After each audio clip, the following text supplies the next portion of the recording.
Welcome to Playbook for Performance, the official podcast of Shauna Corden, the Joan of Arc for corporate healing and performance. Join the quest to make work fun again by preparing leadership for engaging workplaces. And now, your host. Hello and welcome everybody. I hope you're doing well. So today we're going to talk about a common frustration across my clients, which really is this idea of why am I working so hard? And it's this idea that as a leader, you feel like you need to do everything in your power to control the results of what your organization is producing. However, that's not the most efficient way to go about it. So I like to call that process command and control. It's this idea of I'm responsible for getting this to the organization, whatever it might be. It might be cutting costs, producing revenue, improving employee engagement, improving customer satisfaction. It could be any of those categories. And in that process, you decide, okay, I own a quarter of this deliverable. You know, some of my peers own some of it too. And so I know what we need to do. Here's my vision for what it's going to look like, how we're going to do it. And then you basically dictate to your people how we're going to accomplish this goal. Well, what do you think that does to your staff? It doesn't motivate them because nobody likes to be told what to do. In fact, there's all kinds of research that shows that our brains actually shut down. That creative part of us shut down when we are forced to do something that we're told to do. And we are not naturally motivated to embellish or amplify or add to it. We're in compliance mode, and compliance mode, unless we're internally motivated, is temporary. So think about that whole idea of like speeding on a freeway. As soon as you see what might be a sheriff, a police car, or something like that, you're going to automatically let off the gas. You might even brake a little bit, but you're just temporarily complying because you don't want to get in trouble. You're not naturally motivated to say, oh, I think that this speed is the best way to go. It's safer, it's most efficient, etc. So when we do that, not only are we working harder than we need to, but we're actually making our workforce less efficient because they don't get to be creative. They don't get to take any ownership. So what we want to do, instead of being the one brain that's powering a staff of 10, is we want to set the vision. That is our job. Our job as leaders is to catch and distribute the work amongst our team members. Joe's going to do this. Pradeep's going to do this, Jane's going to do this, etc. But let those individuals come up with how they are going to accomplish it. Now, one of the things that is really impressive about tenured employees is the networks that they have built in the company. So in order to get things done, they may leverage previous relationships that they have built over the years. They may have been in that department. They may have worked with this person at one time in a different area. All of these things help them think more broadly about how to get things done. Not only that, they work with their natural gifts and talents. So I'm a very disciplined person. I'm very organized. I like to get things done sequentially. I like to have a plan. I like to communicate that plan. I'm famous for working across organizational boundaries to help people get things done. And I'm not limited by the construct that's there. This may be true for your employees as well. They may get things done in a completely different way than how you would have got it done. It doesn't mean it's wrong. Doesn't mean it's better. But it does mean that you don't have to do the work. You don't have to be the brain that powers getting that thing done. Your job is to just make sure that we're on track, that each person's got a number that they're trying to hit, that you're getting regular progress reports, and that you're available should they run into some kind of roadblock. So that might mean that you need to grease the skids by talking to someone several levels up to get funding, or allocating staff, or permission for things. It might mean that you need to provide air cover because they're going to do something that's kind of unpopular, but it's the right thing to get things done. It might mean that, you give them a little bit of slack in terms of the schedule, and you're going to make up for it in other ways. That is the most enjoyable form of leadership there is. So when I hear my clients, my colleagues coming back from SHRM talking about how overworked they are, I'm like, of course you are, because you're doing all the work. And they are a little surprised and taken back that I'm like, yeah, duh. But that's the way it is when you don't trust your colleagues, your subordinates to get things done. And it's really quite arrogant because it suggests that you think only your ideas are good enough, only you can get things done, and that the whole thing will fall apart without you.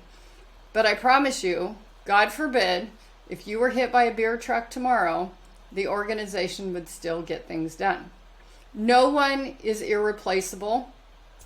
And that's why we need to have that camaraderie, that rapport, your leadership style be the most compelling thing. That's what makes great leaders. So people want to work for you. They want to get things done for you. And when they exceed expectations, it makes you look good. So my challenge for all of you leaders this week is to kind of loosen your grip a little bit and not feel like, gosh, I have to control every little thing. People don't perform unless I tell them what to do. I promise you, if they learn to trust you, they will submit their ideas. They'll become more innovative. They will take more ownership. They will collaborate more, and they'll get better results.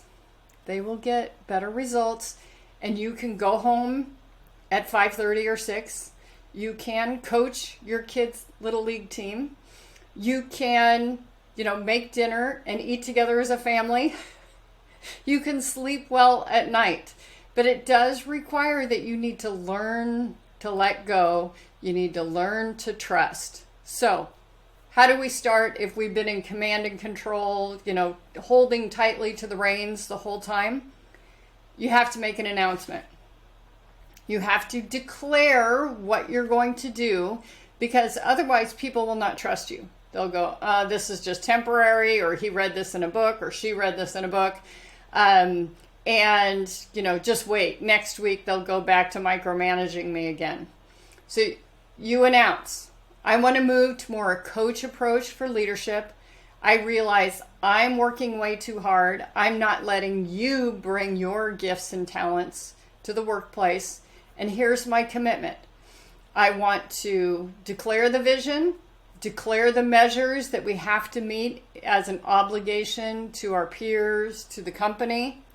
But I'm inviting you to come up with how we're going to get it done.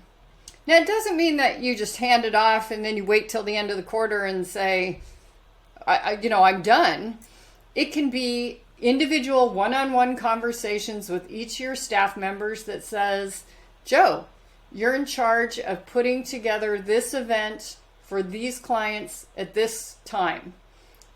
How can I help you? And Joe will say, well, I want to use this vendor. I want to spend this amount of money. I think we're going to have this. What I could use is one more person from this team. And I could use, a quick sign off, because we're not going to get this venue. If we don't sign right away, we'll lose our reservation. Those kinds of things. You will be surprised. And then essentially, your task as a leader is just helping everybody get stuff done by removing those roadblocks. They may ask for some mentoring. They may ask for some help. That's not a sign of failure. That doesn't mean they're not capable. You need to be trustworthy when they come to you and ask for help. It's not a failure on their part. You're just collaborating with them at that point. Now, if you think that their strategy is weak, I would not come out and say, that's weak. Besides being unpopular, I would use a Socratic method of questioning that says, walk me through how you got to this number that we're required to deliver on with this strategy. I want to be able to explain it to my leaders.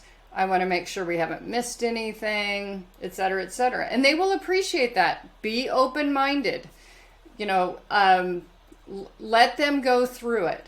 Now, if you can see that someone's on a crash course, we really want them to fail quickly and fail forward. So learn very quickly, corrective action plan right away, see if you can build some redundant systems and things. But really, we learn from our failures. If we process something, if we actually do the lessons learned and we incorporate those lessons learned into the next iteration of the plan, we do so much better. We learn so much. But for those of you who are used to hitting milestone after milestone, goal after goal, you're just not trying that hard. You're doing the easy, what I call sandbag goals. And you're not really stretching yourself, not really putting yourself out there. So it's okay to fail every once in a while. We just want to make sure we got backup plans when it comes to corporate obligations and things like that.